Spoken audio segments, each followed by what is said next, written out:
tut, siker, sarı, tut. Һәр иртә Алтын чәч балалар бакчасының икенче кечкенәләр төркеменә йөрүче сабыйларны яраткан апалары Зәния Закирова каршы ала. 15 баланың һәр кайсына аерым игътибар биреп, яратып, кызым, улым дип эндәшә ул. Зәния Нурулла кызы 35 ел инде бакчада тәрбияче булып хезмәт итә. Һәр баланың күңеле ак кагаз кебек. Нәрсә салсаң, бала күңелендә шул язылып кала. Монда инде балага, һәр бер балага аерым игътибар кирәк, аерым яратырга кирәк. Һәр бер әткәни белән игътибар кирәк.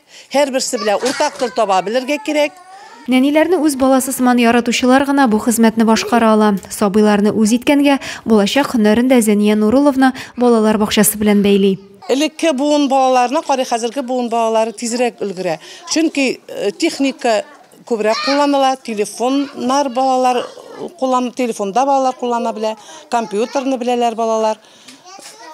Күбрәк сөйләшәләр, телефонда утырса да бала, телефон белән эшләсә дә, балалар белән күбрәк аралашырга кирәк. Сөйләм телен үстерергә кирәк, әкиятләр, шигырьләр өйрәнергә кирәк. Гел елмаеп торучы, һәркемгә дустана мөнәсәбәтле, ярдәмчел ханымны коллективта да хөрмәт итәләр. Бу барма.